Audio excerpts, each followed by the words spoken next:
Magiging masungit pa rin po ba ang panahon ngayong araw? Makakapanayan po natin live si Benson Estereja, weather specialist mula sa Pag-asa. Magandang umaga, Benson. Yes, good morning, Ma'am Maris.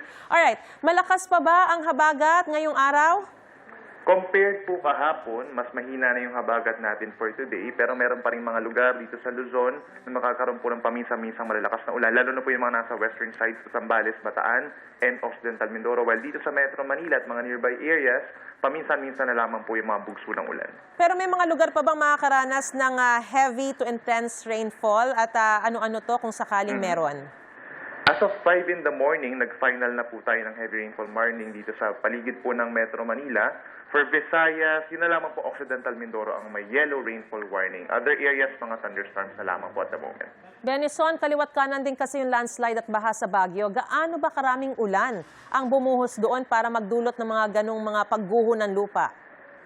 Simula po noong August 1, umabot na sa more than 1,400 millimeters po no, yung naitalang pag-ulan doon sa may Baguio City, ganyan din sa may La Trinidad sa Benguet, which is marami na po, no, almost more or less masa 150% na po ang kabuang ulan po doon for this, ano pa lang po, 1/3 pa lamang ng buwan. No? Kaya nandun talaga yung banta ng mga landslides po sa area.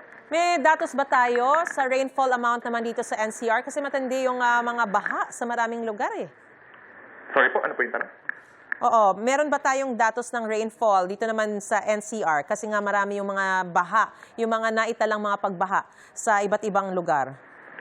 Yes, ilan pa rin po yung mga lugar, marami pa rin po lugar actually na merong mga higit sa 100% or na-exceed na po yung buwan ng ulan, kabilang na po dyan yung Tanawan, Batangas, yung Calapan, Oriental, Mindoro for the last 10 days, ganyan din po yung Iba, Zambales, whereas for Metro Manila naman po, nasa 90% na ng August rainfall po, so in-expect natin na in the coming days, posibleng maabot na rin po yung kabuang rainfall for the month of August.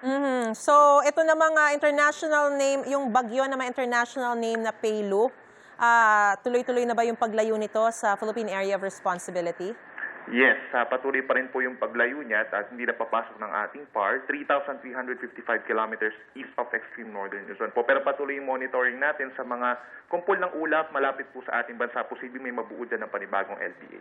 So are we expecting na sa paglayo rin nito ay mas lalo pa bang hihina yung habagat sa mga susunod na araw? O Yes, hindi po. na siya magiging masyadong maulan? Ito na yung result po, yung paglayo ng mga systems, yung paglandfall nitong si Dolphin, yung result na po yan. Ang nagiging result niyan, yung paghina na po ng southwest monsoon natin. Pero mananatili pa rin pong meron, lalo na dito sa western side of Luzon hanggang sa weekend. Hindi na sapat para magpabaha? Ay, may chance pa rin po na magpabaha given na kasi na saturated na po yung kalupaan ng karamihang lugar dito sa Luzon. So, kahit konting ulan lang, posible pa rin po magkaroon ng flash floods at saka po yung pag-apaw ng mga kailungan natin. At siyempre yung landslides sa mga mountainous areas. Alright, maraming salamat, Benson Estereja, weather specialist mula sa Pag-asa sa inyong panahon at sa impormasyon binigay niyo po sa amin. Po. Ingat!